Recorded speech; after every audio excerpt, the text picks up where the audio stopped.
Discuss कर लें, आपने मेंशन किया था मैस्टरबेशन को।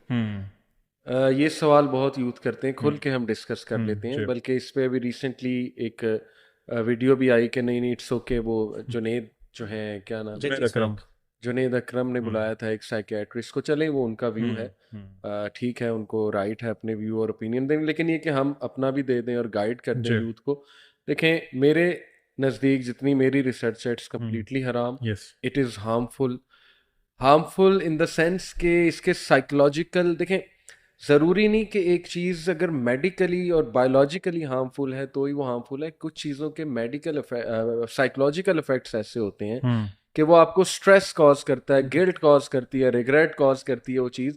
और आपका क्या ख्याल है, ये स्ट्रेस क्या डायरेक्टली प्रोपोर्शनल नहीं है आपकी फिजिकल हेल्थ से? बिल्कुल एग्रेशन, आपके अंदर हाइपर एग्रेशन आप और की तरफ जाते हैं। देखें, स्पिरिचुअली देखें, where does a person stand after doing this act? जैसे जब वो ये काम कर लेता है, मुश्त जनी जिसे कहते हैं, मैस्टरबेशन, तो वो नेचुरली गंदा फील करता है, रिग्रेट है, बिल्कुल रिग्रेट भी है, और नेचुरली वो उसकी सेल्फ एस्टीम डाउन जाती है, ठीक है।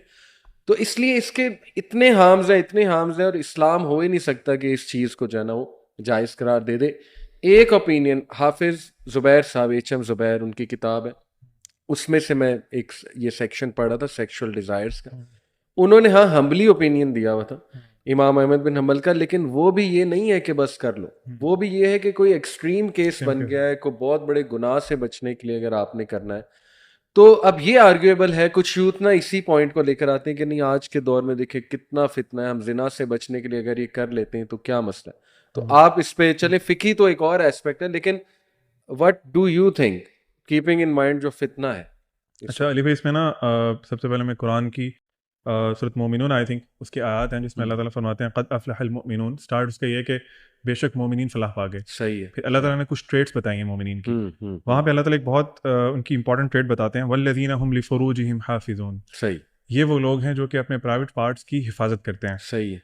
आगे अल्लाह ताला ने एक्सेप्शन दी है एक, इल्ला अला अज़वाजिहिम औ मा मलकत अयमानुहुम फ़इन्नहुम गैरु मलूमीन, एक्सेप्ट फॉर देयर वाइव्स, या जो उनके स्लेव्स हैं, सही, उनके साथ उनको जो भी फिजिकल डिजायर्स पूरे करने में उन पे कोई इल्ज़ाम नहीं है। अदरवाइज इट्स नॉट अलाउड कि आप मैस्टरबेट करें या आप किसी और तरह के रिलेशनशिप में जाएं। तो ये तो सवाल ही पैदा नहीं होता। और मैं आपको ऑनेस्टली बताऊं, अगर आप रिसर्च आर्टिकल्स पढ़ेंगे ना कुछ, तो आपको बहुत सी रिसर्चेस मिल जाएंगी जो कि जेन्युइन रिसर्चेस हैं। वो आपको बताएंगी कि इसके हार्मफुल इफेक्ट्स हैं बहुत ज़्यादा, आपके फिजिकल बॉडी पे भी, और इसके अलावा साइकोलॉजिकली भी बहुत ज़्यादा नेगेटिव इफेक्ट्स हैं। तो ये तो मैं यूथ से कहना चाहूँगा कि अपने माइंड से ना क्लियर कर दें इस चीज़ को।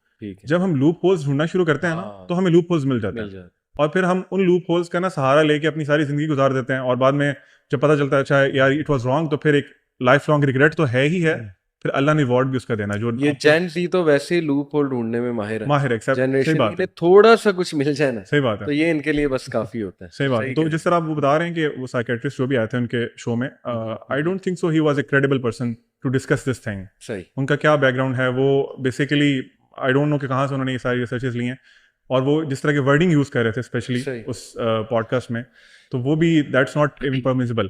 तो ये चीज, there is no loophole, youth can not do this thing, आपके पास ऑल्टरनेटिव नहीं है। लेकिन अब सवाल ये पैदा होता है कि what's the solution for this thing ना। हम लोगों के सोसाइटी में इस तरह की चीज़ों को, स्पेशली शादी के बारे में इस तरह की डिस्कशन होती है ना, तो उसको बड़ा टैबू समझा जाता है। पेरेंट्स भी डिस्कस नहीं करते कि बच्चे की सेक्सुअल अर्जेस हैं और उसकी कोई नीड है जिसको फुलफिल होना चाहिए। सही, इसकी मैं एग्जांपल बिल्कुल इसी तरह देता हूँ, जिस तरह बच्चा छोटा होता है तो उसको भूख लगती है, तो parents arrange for him the food every, सब कुछ करके ना उसके लिए अरेंज करते हैं। सही है। तो जब वो प्यूबर्टी की एज पे आता है ना, तो उसकी फिर ये डिजायर्स भी उसी तरह ही इंपॉर्टेंट है जिस तरह उसको खाने की जरूरत थी। सही। So we need to understand these things. तो हमें when they are looking for the bad things, और ये मैस्टरबेशन और इस तरह के जो लूप होल्स की तरफ जा रहे हैं, तो we need to provide them the halal alternatives. सही, तो उसकी जिम्मेदारी पेरेंट्स पे पड़ती है। पेरेंट्स पे तो ये तो इसमें तो कोई डाउट ही नहीं है कि this is a no go area, आप इसमें नहीं जा सकते। ब्रो आप एग्जैक्टली भी यही कहेंगे मेरा ख्याल। मैं भी यही कहूँगा।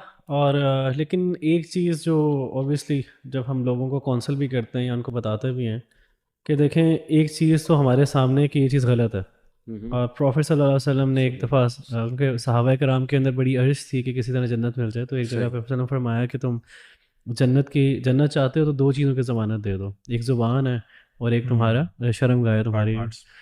तो समझने की बात ये है कि देखें, अगर प्रॉफिट सल्लल्लाहु अलैहि वसल्लम ये बात कह रहे हैं और हमें जन्नत की भी ज़मानत मिल रही है। On the other side I really feel कि ये जो एक्ट है, इस एक्ट के दौरान अगर अल्लाह हमें बुला लेते हैं तो कितना अजीब सा साने होगा।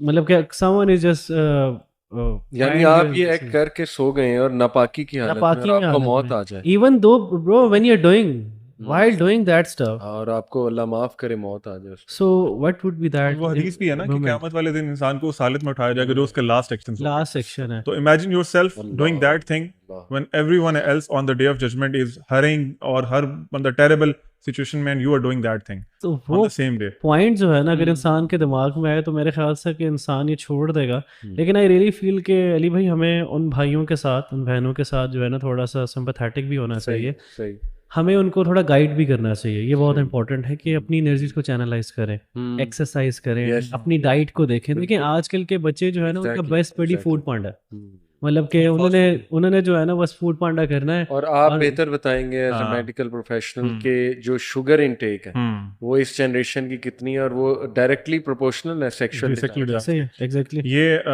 इंसुलिन फास्ट फूड है ना, ये आपको बहुत रश देता है ग्लूकोज का और बहुत क्विक रश देता है, इसलिए इसका नाम फास्ट फूड है, इसीलिए इसको फास्ट फूड कहते हैं।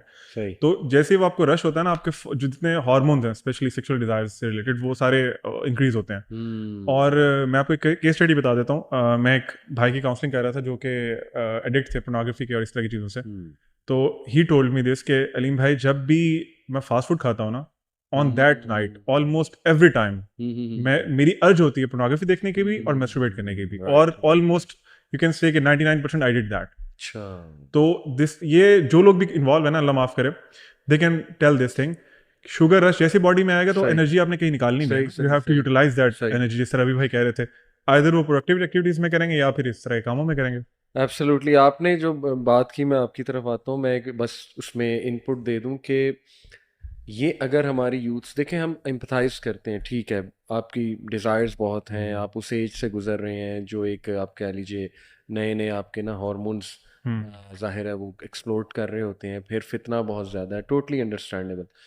लेकिन मैं आपको गोरों की केस स्टडीज़ बता सकता हूँ जिनके पास दीन नहीं है, उनके पास कुछ भी नहीं है, लेकिन वो लोग पूरी कम्युनिटी है, नो फैप कम्युनिटी, NOFAP, वो कम्युनिटी उन बच्चे, उसमें टीनेजर्स भी हैं, उसमें ये अपना यूनिवर्सिटी स्टूडेंट्स भी हैं, मैरिड इंडिविजुअल्स, जो बाकायदा मैस्टरबेशन से नफरत करते हैं और वो अपनी सक्सेस स्टोरीज शेयर करते हैं कि हम बचे हुए, और किस तरह बचे हुए हैं। देखें आपने बहुत इंपॉर्टेंट बात की, एक्सरसाइज वहां पे जाके निकालो, बॉक्सिंग, स्विमिंग, ठीक है ना, वो ये काम कर रहा है गोरा, और हम जो है सुस्ती के मारे, अल्लाह माफ करे, बल्कि वो एक स्टैटिस्टिक शेयर हुआ था पास्ट में, बड़ा मजाक भी उड़ा था पाकिस्तान का कि पॉर्न रिलेटेड सर्चेज में पाकिस्तान और इंडिया जो है वो नंबर 1 है, क्योंकि पता नहीं फारिग इतने हैं, करने को कुछ नहीं है या क्या ऐसी वजह, अल्लाह माफ करे।